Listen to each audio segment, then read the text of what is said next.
And we are back. Wayne, you are you still wet from Sunday? I wonder. That was good. We had the legends, the alumni there, like 60, 70 guys. The old guys were smart. They had on the parkas. And I was smart to actually have a rain jacket with a hood. And only took it off for pictures and for the announcements. So I wasn't too bad. But definitely it was wet out there under the circumstances. But great to be out there with some guys I only get to see once a year.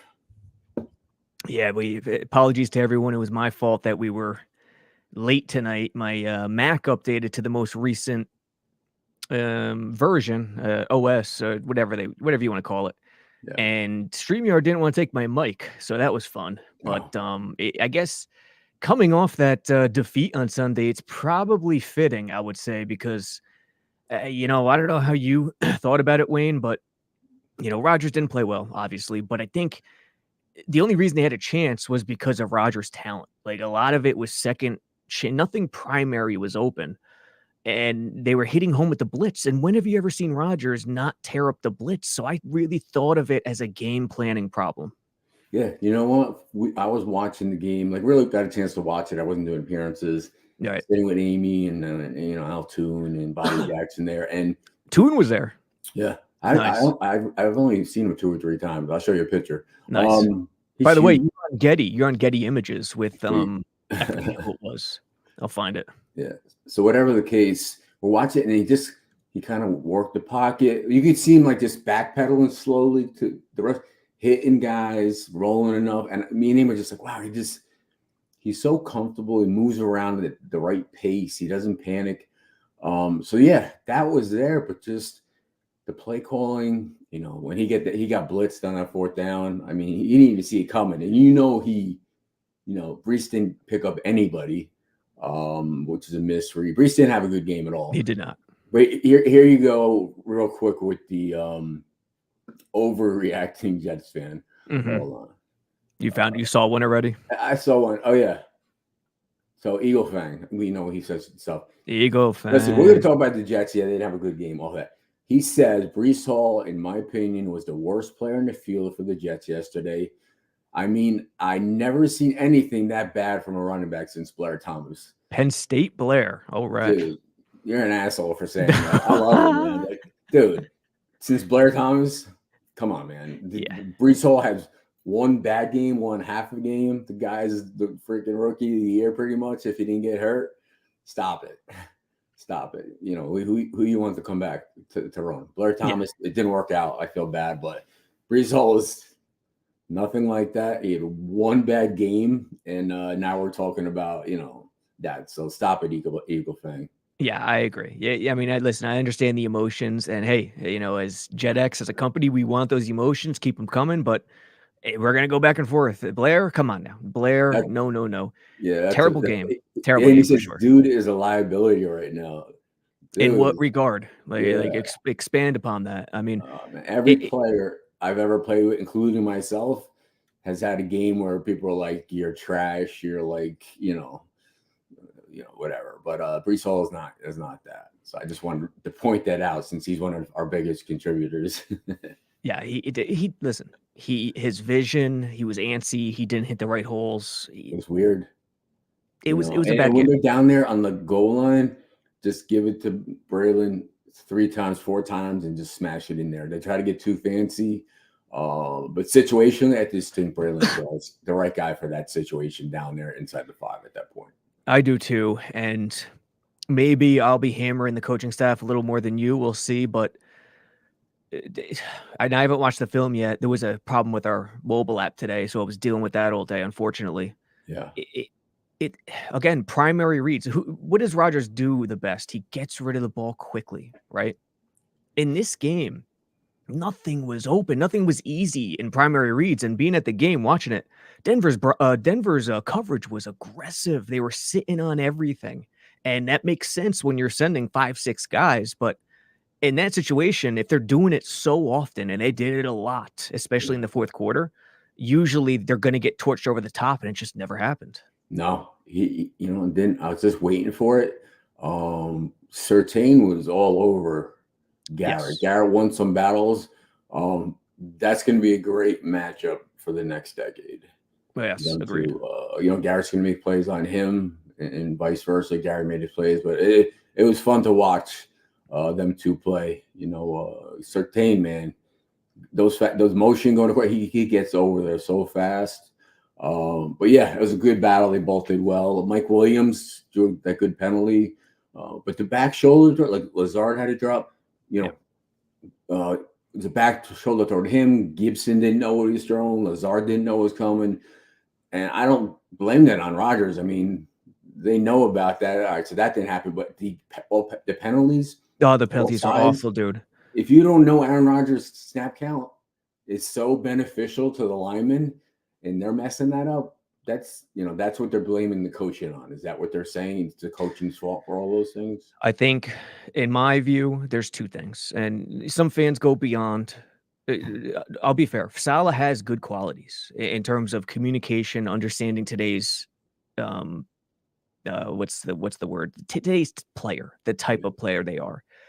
He has good qualities. Eye for talent. I think he's a really good personnel guy for a head coach. Right. That's another thing. But the two things in my mind are game planning, strategy, and accountability. And I think those were the two things that reared their ugly heads this week. Yeah, it's Damian Woody on there bashing them and all these guys, and they're correct in what they're saying. That a lot of it falls on the discipline and the penalties for having penalties or what you do. To stop that. You can't bench these guys who are like, making 10, 20 million a year, but there's got to be a way to cut down on that or whatever it is. And a lot of people complain that, he's a coach that doesn't even really have a clipboard, he just has his arms folded and, it's a great motivator, and cheerleading when he runs down the field and it's what you want, that passion. But, other places, it seems like he lacks a little bit. When you're not out there calling the offense or the defensive plays, it's like, maybe he could do more than he's doing if he's not doing that, After the game, in the presser, just someone asked, I forgot who it was, so apologies, but someone asked Saleh, what about the false starts? Why was it so bad? What can you do? Maybe do you tune it back a little bit, because Rodgers was going hard with the cadence. And why? Because Vance Joseph was dialing up blitz after blitz. And if you go hard with the cadence, you could see where guys are stepping. You could get a better idea. Dude, if you're going to tell potentially the best quarterback ever, hey, don't use your snap count. Here's what happened, Wayne. You can't go outside. It's like we're going back to on one or I mean, that's what makes Aaron look back in history. I bet you in the last 20 years, he has drawn more offsides where he completes a 40-yard pass than anybody. Yeah. He gets the offsides, he throws it to the deep guy, they get a 40, 50-yard gain on a free play. He's the king of the free play. King of the free play. Because of that. And that now it's not a weapon. And his entire game is pre-snap, scanning the defense. And that's on the O-line. That's on the O-line coach. Accountability. And what happened, Wayne, after Saleh said that, Rodgers was asked the same question right after Saleh. What did he say? Rodgers said, and this is part of the reason fans are fired up. Rodgers said, well, that's one way to go about it, scale it back. The other way is to hold guys accountable. That's true. Like he didn't get after his head coach. I mean, you're allowed to. No, he didn't get after his head coach, but I think that kind of telling. Yeah. That shined light on the situation, and he's 100% right. And listen, I think it was a game planning thing, because watch this play. Okay, the O-line didn't have a good day, but when they're sending 7, what are you going to do? You have to get rid of the ball. But the problem was they were stunned that they kept blitzing so much and they were sitting on everything. And Rodgers didn't have a great day either. But a play like this, you're not going to block every guy.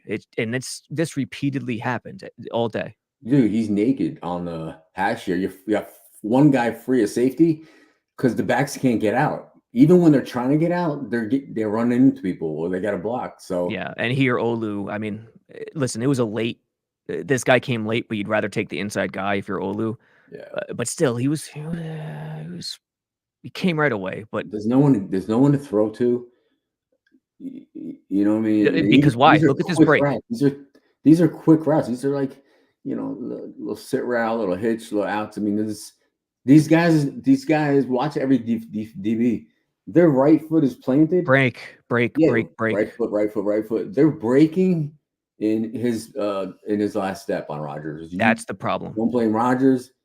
I mean, unless you can adjust, an press to a fade, you're thinking you could at least block this long enough to do this, but these corners are like, this is great. We don't have to cover anything past 10 yards. Yeah, see, covering guys in football, it's not just about one-on-one cover. It's about matching what the defense is doing as a whole. So if you're sending 7, you want to sit sometimes. You want to take that gamble unless you feel like you're going to get torched over the top. So that's a game planning thing, number 1. But number 2, also, Rodgers' offense deals with guys reading the coverage, knowing the situation. So I think game planning is a huge part of it. The other part of it is not reading what Rodgers is reading, one-on-one coverage, You can't cut your route down just because of that unless it's a hot route. Let's stay with the offense here.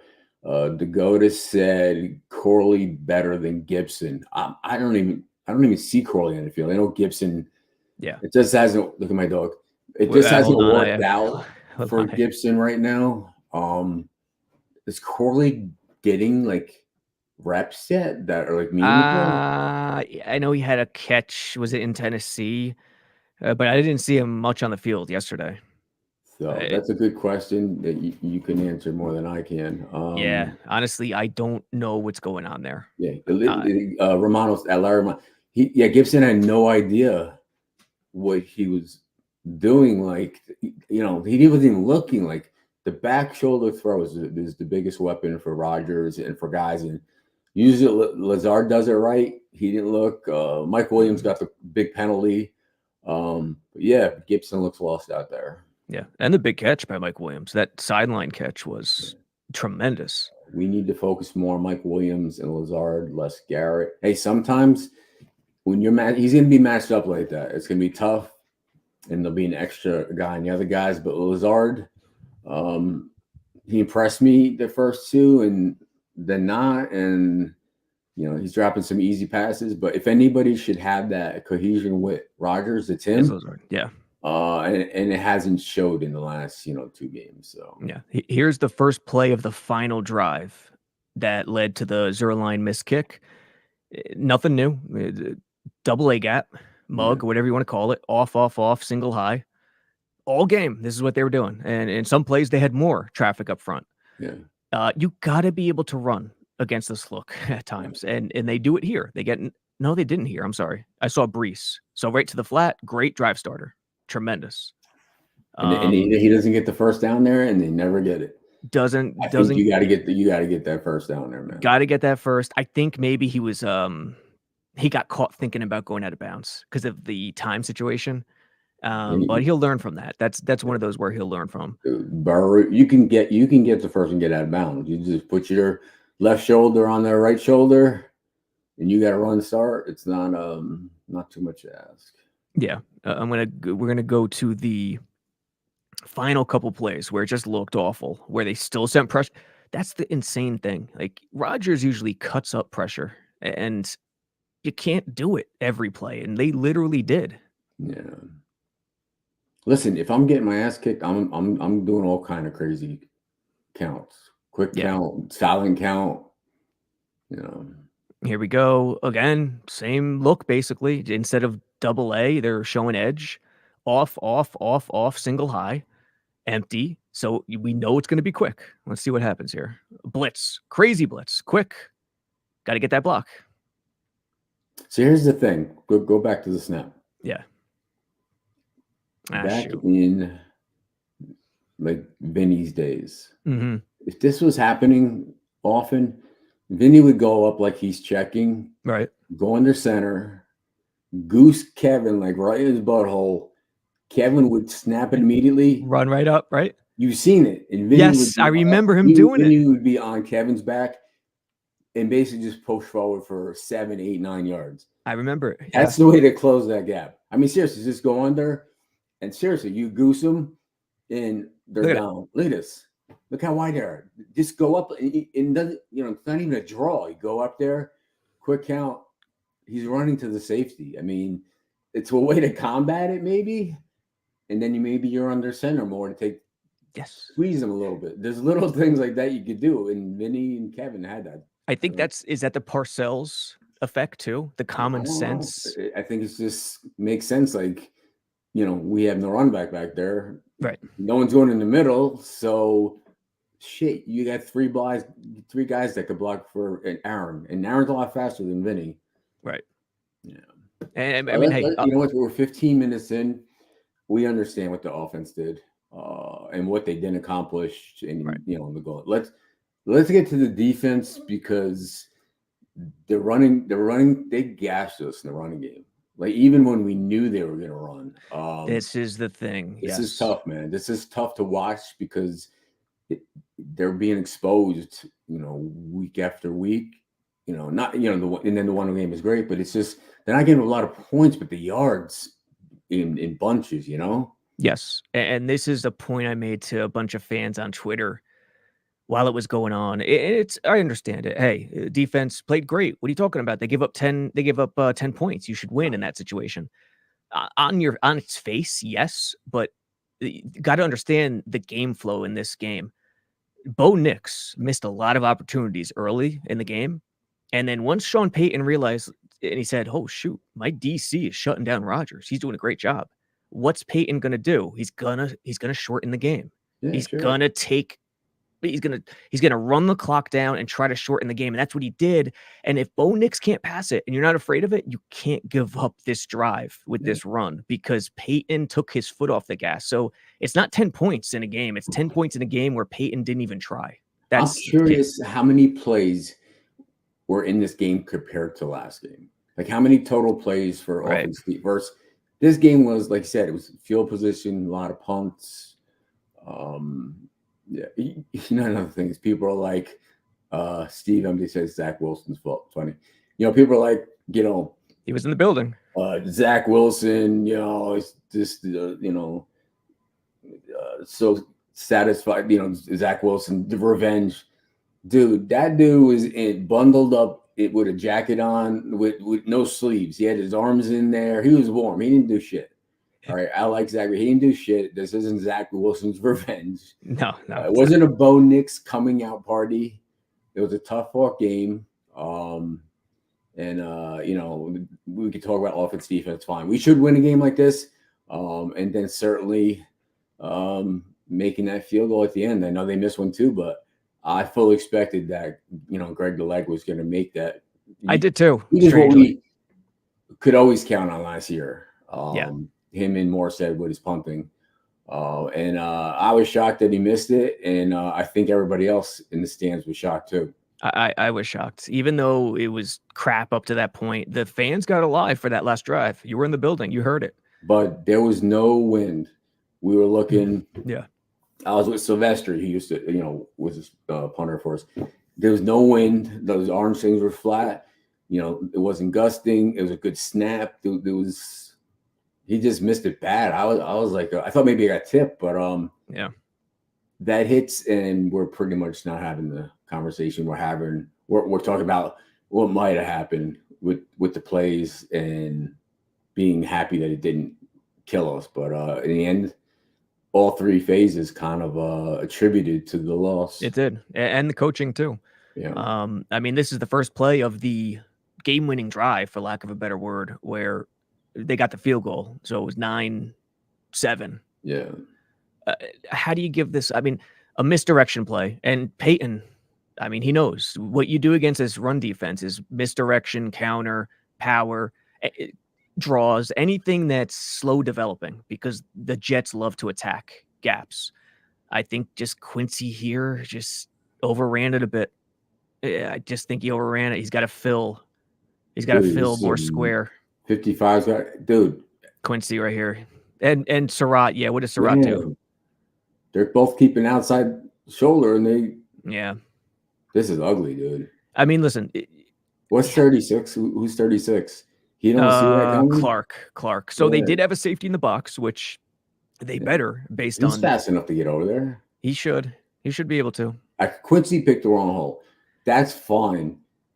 But Quincy caused that fumble, man. He came out of freaking nowhere early Yes, in he the did. game. Oh, one of the things I wanted to ask you Jeez. yesterday was a perfect example of, you know, how alien these gloves are, how much they help. Yeah. When it rains, it's the opposite. So guys don't know if to wear it or not. Did And he break that guy's ribs? Was that the guy that was on the sideline getting checked out? Oh, I don't know. Running back? If it was, I didn't realize it. Dude, he came in. No, he could run. Man. He hit that hole like he knew it was coming. Yeah, that play just, you know, multiple reasons. But that hole was, like they said, they were just gashing us and like the play clock were on, and yeah, basically just took the air out of the ball. Yeah. The gloves. Wayne, I thought those first two fumbles, Garrett and the one for the Broncos, Bidet with Quincy, I think guys aren't fundamentally sound because of the gloves. The gloves help so much holding on to the ball, I feel like. Rodgers had one slip. Bo had one slip. Yeah, don't put this comment on the screen. But this is where we're at. We're 2-2. I got to see what it says. We're saying, is Salah supposed to pull rank on Rodgers and Hackett and take over the offense? Does he have the leverage to do that? No. Why would you want? This is what people are thinking. Like, you don't want Salah. Yeah, he's not maybe he's not. I don't know head coach what he's going to be, but he's not going to, like, you can't grasp and say, can he call the offensive plays and take over? You know, maybe Hackett's not good, but Salah is what he is. He's a head coach. It's a good coordinator that hasn't had as much success as we'd like as a head coach. All right. Hackett's the problem. You know, Rodgers, you know, has a certain amount of control. It's his awesome offense, but it's Hackett's, you know, runs it. You know, as much as Rodgers can change plays, it's still Hackett's offense. You know, it's not Rodgers. Rodgers can, you know, tweak it. Rodgers can do audibles, and that's what he's great at. But it's Hackett's offense. Nothing's going to change. He's not going to be fired. He's going to be around this whole year, no matter what. It's Rodgers' guy. But no, Coach Salah, no one else is going to call the plays. It's going to be them two all year. Aaron Rodgers, if he's healthy, and Hackett. So, and you know Rodgers, you know, when you have a Hall of Fame guy, he thinks he could do anything. Yeah. So if you're Hackett, you got to realize that and not let it get to that point on Sunday and game plan the right way. I know, hey, Aaron, I know you could do anything, but guess what? I'm going to put you in a better situation to do everything because of the game planning. Yeah. And I'm telling you, they were like the Jets blitzed New England surprisingly well, and they didn't blitz all year, and they were shocked. Brissett didn't know what to do. Mm-hmm. It was almost the reverse with Denver and the Jets this past week. Yeah, it's just a lot of things happen that don't usually happen. Yeah, see Quincy Michael again, Cooper man. Just said Pete Rose died. Wow, at 83 years old. Did he really? So it says. I got an alert. Yeah. Oh, dude. 83 years old. I mean, crazy. That's history, man. That's crazy. I know that is everything happened with that, but that's one of the best to do it, man. You know, it kind of makes sense. Yeah. It's not really a joke. This is where my mind goes. It kind of makes sense that he passes away in the era where sports betting finally gets legalized. It's insane, man. Yeah, you know, and it's team in Vegas. Yeah, about to be 2 with Oakland. The A's going. Crazy. Yeah, man. It's Pete Rose, R.I.P. I one of the things is I'm an old man, sure, but I'm not old enough to remember Pete Rose. I wish I could have saw him play. Dude, I don't know why 2 things stand out to me that are just like, oh my God, moments. Mm-hmm. Excuse me, mouth. He leveled that catcher in the All-Star game. Yeah. And that guy never played again, or he never was the same again. Remember? I think I remember hearing my dad said he was he might have said he never played again, but I think he tried and it was never the same. Like he looked like he was gonna dive, and then he kind of regained it and killed him. And the second one that's kind of like that. Yeah. And this guy, I know he passed. He was gonna be I think he was going to be the top safeties ever. Young, talented, tremendous athlete. when Sean Taylor, Redskins, in Oh, the Pro Bowl game, yeah. hit that punter. Was it the punter? I think it was the The Bills punter punter. rolled If out I'm and he not ran, and Moore, was it? Someone in the comments reiterate. I Moore, I think it was think. the Bills. His nose was like this. I know Sean Taylor, like you're not supposed to hit hard in those games. No. He hit that dude as hard as I've ever seen somebody hit. That the guy popped up like he wasn't hurt. I don't even know if he was breathing. He hit him so hard. You know when you get the wind knocked out of you, but you just jump back up. I'm not hurt. And you didn't hurt me? Oh No, I'm my good. Yeah, god! that was It was Pete like Rose and Sean someone Taylor. hit him with, like what's those things when you the EpiPen? Yeah, yes. Pulp Fiction. That's when I think of Pete Rose, Charlie Hustle. I think of that play, and it just makes me think of Sean Taylor. Man, I Yeah, wish he was gonna be so great, but that for sure. play makes me think of it. It makes me laugh, man. But yeah, poor Pete Rose, man. He'll be missed. R.I.P. And folks, we only got 5 minutes left. Get your questions in. I'm fascinated with the film because I haven't seen a lick yet because of my awful day doing the mobile app and website. But look at this, another misdirection. I mean, another gap scheme where it's not straight ahead. Yeah. And first play got 9, second play got 7, third play got 4 yards. That can't happen when you're playing a quarterback who can't complete a pass. Period. I'm telling you, dude, it's just weird how it was called a weird way. You know, you can say that the players are playing the play, but you know they're Pro Bowlers, this and that, and they'll make plays and make adjustments. For some reason, it just was one of those days. If one thing of all those things went right, a kick, a this or that, it's a win. So it's a shame, but Matthias Simon said they dropped these next 3 games. Heads need to roll. Listen, we're going to London playing Vikings. You got your ex-quarterback 3-0. It's not going to be as easy as people thought when they came out. Then you got Buffalo, which should have been for first place. I don't know who the next team is, but listen, Kingston said the Kemley Mutombo passed as well with brain cancer. What? Is that Kingston? Is that like recent? I hadn't heard that. I haven't heard that either. Jeez, man. Yeah, that's terrible. Yeah, but who do we have after? Yeah, he passed away today, 58 years old. Man, it comes in threes, they say. Yeah, so. he does. It does. This is not the status of obviously Pete Rose, but the Kemmy Muhammad. He's like, this guy is an icon. Everybody who's ever watched basketball in every country knows the Kemmy Mutombo and the finger wave and all that stuff. Damn, man. Yep. Yeah, he said comes in threes. Like, dude, I'm going on a plane tomorrow. Yeah, I'm getting bubble wrap. That could be me, man. Shit. Make sure I don't buy any green bananas, man. It might be a quick one.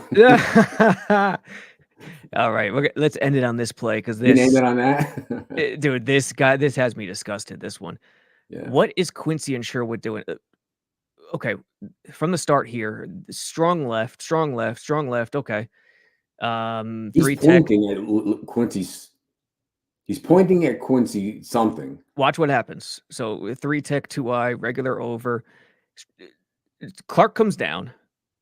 Okay, this is the right move, to be honest. It's basically a 4-3 in the nickel now because they have an extra guy in the box because they want to shut down the run. They just got gashed 3 times in a row. Right. Yet, great play. I don't know where they're going at this point, but great play call by Sean Payton. This is what I'm talking about with being out schemed. A zone toss. You try to get him to be over aggressive, go into that flow into the right, to the weak side, and it's designed to go right up the zone toss.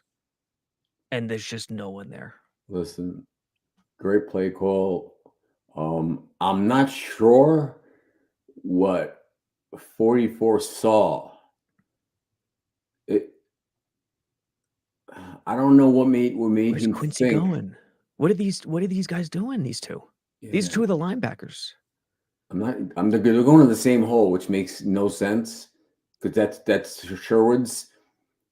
I think they confuse each other. I think one of them saw the wrong thing and the other one believed it. That kind of thing. Yeah. Like Sherwood thought he knew, read the play right, it's coming right here. And then I think Quincy was just kind of out of position and he got sealed. That's Sherwood's. That's where Quincy's going. That's Sherwood's hole. So I can't necessarily blame this on Quincy, him getting caught up in the wrong spot because he was out of position at the snap. So Yeah, this is a I don't know. team. This I is a don't know what they team. see. These guys are defenders. They watch film. I've seen guys like Luke Kuechly that freaking knew the plays before and I've seen some guys who aren't as good. These guys are young, and they get by on athleticism a lot. But this is just one of those plays, and it was at an important time. And it cost them. Yeah, if I don't want to confuse fans, it's not a zone, so don't listen to me. Now that I look at it, it's basically just it's a misdirection, a toss that's intended to get them to be over aggressive right up the gut. Yeah, and you got a pretty good running back there. That's not very much talked about. That's Javonte, right? I think so. Yeah, he that's good vision, man. I'm like, it is. That's good vision versus a good defense. And it looked like he decided to do that as soon as he saw Quincy move over. Yeah, that's shocking. I'm kind of at a loss for words seeing that one because, again, this is the first time I'm watching the film, but I'm going to try to watch the whole game tomorrow at some point. Before we get off, what's the record right now in the AFC East? They lost last night, right? Bill, yes. So 3-1. It's right there. Bills are 3-1. Jets are 2-2, and the Dolphins play tonight, so they're still 1-2, and the Pats are 1-3. There's a game on right now. Oh, Huntley's playing for the. Oh, Miami's down 3-0. I just want to see something real quick. So So the Bills are 3-1. Right. All right. I don't know who they have. We're 2-2. Dolphins. I mean, it could be three teams at 3-3, 3-2. This is going to be close. I mean, you don't have to. You're not going to have to win 12 games. This is going to be a tight race between these teams. New England's going to play teams tough. If Miami wins this week and we beat Minnesota, then beat the Bills and this and that, it's going to be no one's going to run away with this division. You know what I mean? I agree, and the optimism is. It's a week-to-week league, so you win, it's the best thing in the world for a fan. You lose, it's the worst thing, and they suck, and nothing's going to happen. Listen, it was bad. The accountability, the game plan, I get it, but Saleh, the best thing about coaching football, look at Darnold, Wayne, right? Yeah. And no one would have thought Darnold would be doing what he does, but it just proves that football coaching matters the most in football out of any sport. It's not close, and coaching is dynamic. It's never static. So the best thing Saleh could do is be dynamic and be coachable, coach himself into better accountability and better game planning. And he can do it. Yeah. You look at Darnold, 20-28, 270 yards, 3 touchdowns, 1 interception. Yeah. That's good football. That's what he's doing. Got a good run. Well, he's got Justin Jefferson. Yes. Who's awesome. Look at Jordan Love. A couple other guys too. Yeah. Addison. Jordan Love threw 54 times. 32 for 54, 389, 4 touchdowns, 3 interceptions. So, they gave up that many yards and they got 3 picks. Vikings are playing good, man. They really are. I had to decide fantasy this past weekend. Darnold, Fields, or go with Huntley. And in one league, I stuck with Darnold. In one league, I stuck with Fields. I think it worked out. Gotcha. Huntley, I mean, I don't think Huntley's great, but McDaniel's such a great coach that you never know. Yeah. Well, we'll see. We talked about, a lot of negatives, positives, things that should have happened, things that could have. Certainly, a big topic is the coaching right now. It is. And everybody's holding themselves accountable. No one's really pointing fingers. But mostly at the head coach. Discipline. Yes. Less penalties, more discipline. They do that. There's no reason they shouldn't win out in London. The weather looks nice. I'll be there. Me and Lavernius and Tony Richardson are representing the Jets out there at all the events, and I will have a Guinness or 2 in memory and thoughts of you when I'm out there. Nice. And on that note, folks, we will catch you later. All right. Bye.